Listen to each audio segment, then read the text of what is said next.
Doctor साहब, आजकल देखा गया है कि हर वर्ग के लोगों में पित्त की थैली से संबंधित बहुत बड़ी बीमारियां फैली हुई है, क्योंकि पित्त की थैली में जिसको देखे उसी को स्टोन की प्रॉब्लम है। तो इसको लेकर आप क्या कहना चाहेंगे? नमस्कार, मैं डॉक्टर ललित गोला। जैसा कि आजकल हम देखते हैं कि पित्त की थैली की पथरी एक बड़ी कॉमन समस्या हो गई है। जब हम इसके मुख्य कारणों पे जाते हैं तो हमारा खान पान कहीं इसके पीछे एक मुख्य कारण के रूप में जाना जाता है। जैसे आजकल हम देखते हैं तो हमारे खान पान में हम तली हुई चीज़ें ज़्यादा प्रयोग करते हैं, और साथ ही जहाँ फिजिकल एक्सरसाइज की बात करते हैं तो फिजिकल एक्सरसाइज बहुत कम हो गई है। दूसरा, आजकल हम देखते हैं कि हम लोगों ने रिफाइंड तेल का यूज़ जब से स्टार्ट किया है तब से इस प्रकार की समस्याएं बहुत ज़्यादा आ रही है।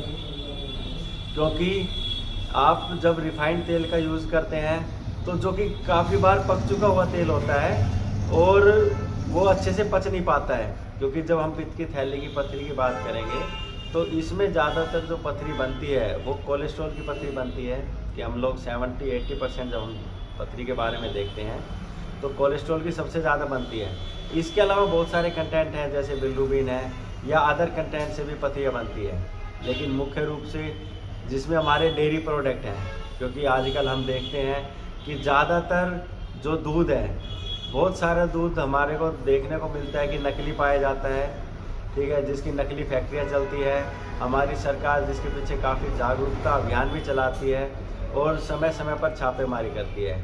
लेकिन फिर भी कहीं ना कहीं जो नकली दूध बनाने वाले हैं वो समय समय पर अपना उसमें कामयाब होते हैं और नकली चीज़ें मार्केट में लाते हैं। तो इसी कारण से नकली चीज़ें यूज करने से हम लोग बहुत ज़्यादा शिकार हो रहे हैं पित्त की थैली की पथरी के। साथ में जो पित्त की थैली की पथरी है, जब हम देखते हैं तो इसमें एक बहुत ज़्यादा सीवियर पेन होता है, और जिसमें आप उपचार की बात करते हैं तो वहाँ पे ऑपरेशन एक प्राथमिक उपचार इसमें माना जाता है।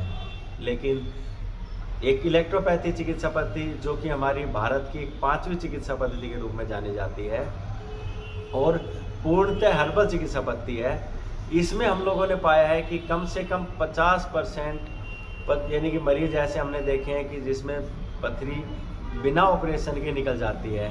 और जहाँ सिम्टम्स की बात आती है तो सिम्टम्स जैसे पेशेंट को उल्टी होती है, उल्टी का मन करता है, साथ में दर्द होता है। ऐसे सभी सिम्टम्स अगर हम इलेक्ट्रोपैथी दवाइयों यूज़ करते हैं तो वे 1 सप्ताह के अंदर इस प्रकार के सारे सिम्टम्स ख़त्म हो जाते हैं। और जैसे हम जानते हैं कि भाई पथरी बनना एक दो दिन का प्रोसीजर नहीं है, इसको बनने में महीनों सालों लगते हैं। तो इसी प्रकार से अगर हम 3-4 महीने इलेक्ट्रोपैथी दवाइयों का सुचारू रूप से प्रयोग करते हैं तो हमारी पथरी के चांसेस रहते हैं कि 50% निकल जाती है, जिसके हमारे पास डाटा भी है और हम लोगों के पास उनका रिकॉर्ड भी है। थैंक यू डॉक्टर साहब।